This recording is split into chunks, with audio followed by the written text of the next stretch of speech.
साथियों, आज जो कहानी लेके आपके बीच में आया हूं उसका शीर्षक है ईश्वर की विचित्र गति। एक बार क्या हुआ कि धर्मराज विष्णु भगवान से मिलने जा रहे थे। जैसे ही उनके दरवाजे पर पहुंचे स्वर्गलोक में, तो उन्होंने देखा कि मंदिर की गुम्मद पर कबूतरों का एक जोड़ा बैठा है। धर्मराज ने उनकी तरफ देखा और हंसे। अब कबूतरों के जोड़ों के दिमाग में यह आ गया है कि कहीं ना कहीं कोई ना कोई लफड़ा तो है। अब वो वहां से भगे और 7 समंदर पार जाके बैठे।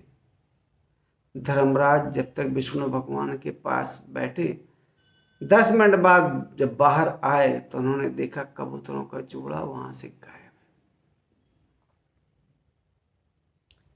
और चंद मिनटों में धर्मराज वहीं पहुंच गए 7 समंदर पार, जहां कबूतरों का जोड़ा बैठा था। कबूतर देख के डर गए। उन्होंने बोला, डरिए मत।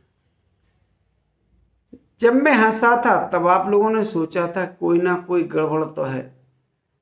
मैं ये सोच के हंसा था कि ये कबूतर यहां बैठे हैं और 15-20 मिनट बाद मुझे इनको लेके जाना है।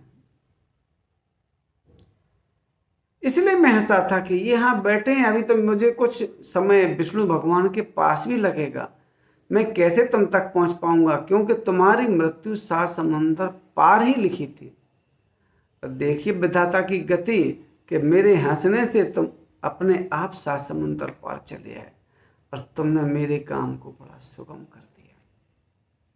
कहने का मतलब यह है कि हम लाख चतुर हों, लेकिन जहां जिस वक्त ईश्वर ने हमारी मृत्यु लिख दी है वो अटल है, उसको कोई टाल नहीं सकता।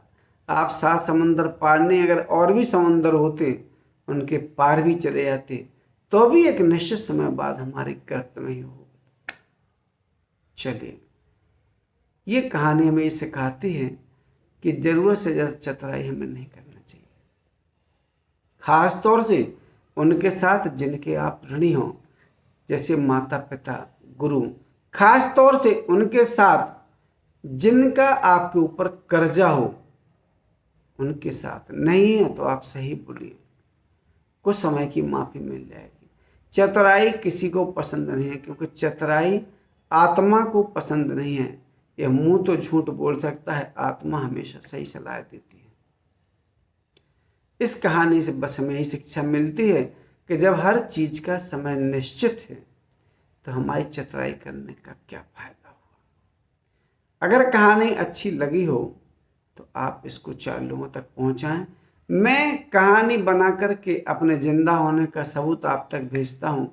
अब आप अपना सबूत भेजते या नहीं भेजते आपके ऊपर निर्भर करता है। जय हिंद, जय भारत।